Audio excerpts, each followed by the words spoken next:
Ele foi o pai do pensamento sobre população e perfil demográfico muito antes de que alguém falasse pela primeira vez em reforma da Previdência.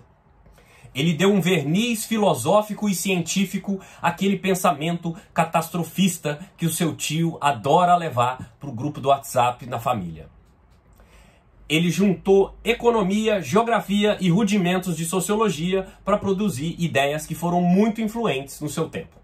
Eu estou falando aqui de Thomas Robert Malthus, um economista inglês do século XIX, do qual você já ouviu falar, mas não se lembra mais. É para te lembrar um pouco, para trazer esse assunto de volta à discussão que eu apareço aqui hoje.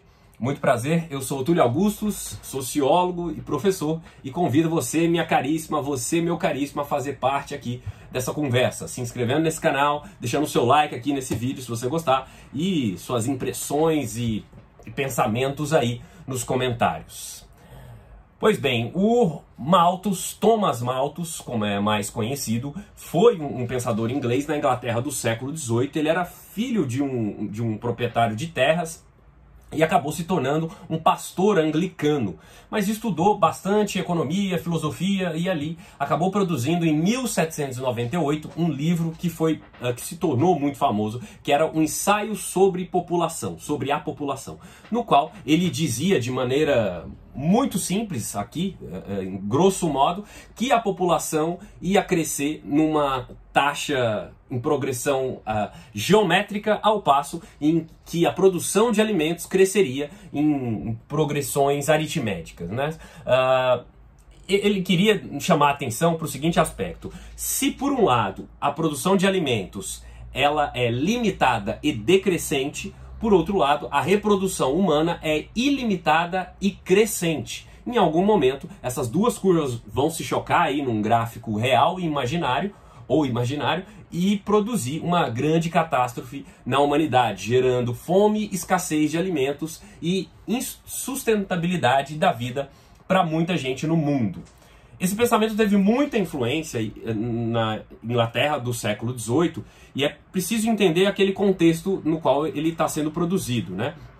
O Malthus ele vem aí dessa grande linhagem de economistas ingleses desse período, né? De onde sai ali o Davi Ricardo, o Stuart Mill, o Adam Smith, né? E ele se insere nessa tradição para pensar essas questões aí numa perspectiva econômica, né? Eminentemente econômica. Ele era um iluminista, né? Um bastante pessimista, mas iluminista mesmo assim.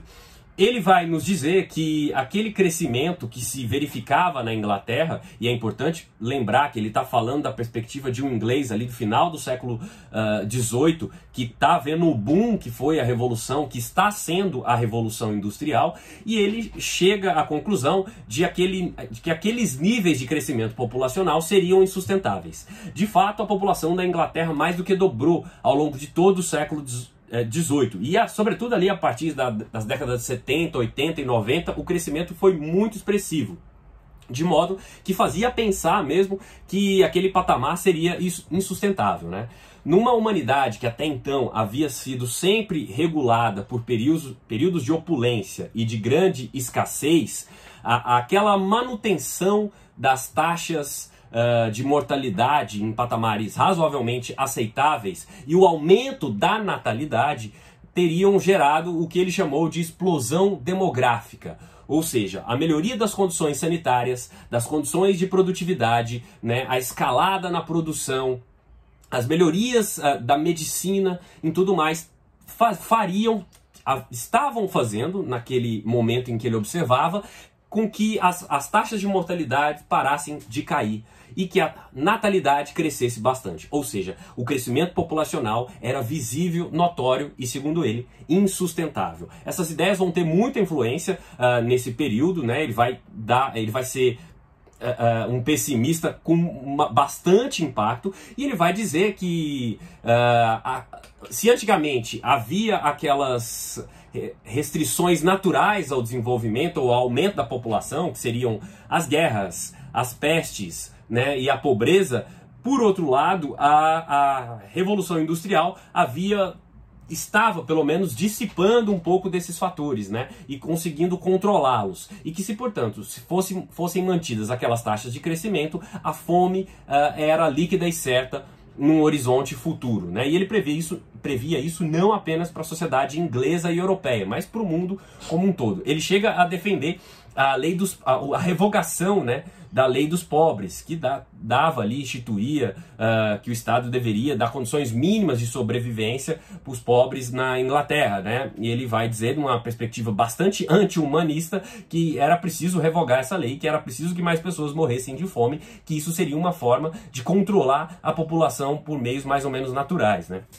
Ele era um defensor da castidade, né, no sentido de evitar que as pessoas tivessem mais e mais filhos, né? É claro que tem uma perspectiva bastante moralista no pensamento dele, ele era um pastor anglicano, mas enfim, ele inaugurou esse pensamento aí a respeito do futuro da produção de alimentos. É claro que, à luz de hoje, essas ideias não fazem muito sentido, porque verificou-se que a produção de alimentos não se dá apenas dessa maneira, né? Você tem melhoria nas formas de produção, melhoria de tecnologia e tudo mais, e para produzir mais alimentos você não precisa necessariamente expandir a área plantável dos países, né?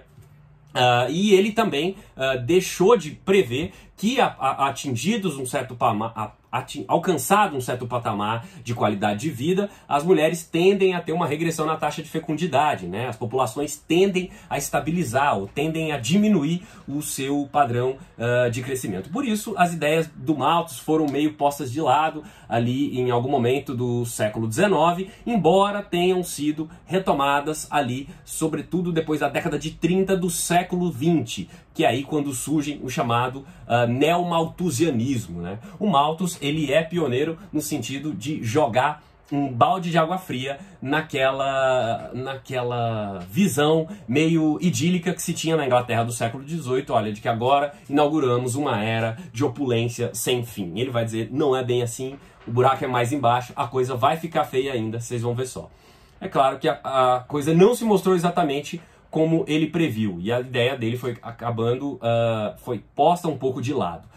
Um outro pensador, que é o Warren Thompson, de nome um pouco parecido, acabou produzindo uma sequência de estágios, né, nos quais o crescimento populacional ingressa, né, tentando mostrar mais nuances que se adequam mais ao perfil do mundo moderno, industrializado, capitalista, né, tendo uma visão um pouco mais complexa e, portanto, mais recepcionada nos dias atuais. Mesmo assim, o pensamento de Malthus continua influente, não apenas para os neomalthusianos, mas para se entender muito da dinâmica das ideias e da história da humanidade. Se você entendeu um pouquinho desse vídeo, não deixe de se inscrever aqui nesse canal, deixar o seu like aqui e registrar os seus comentários. Um abraço e até a próxima.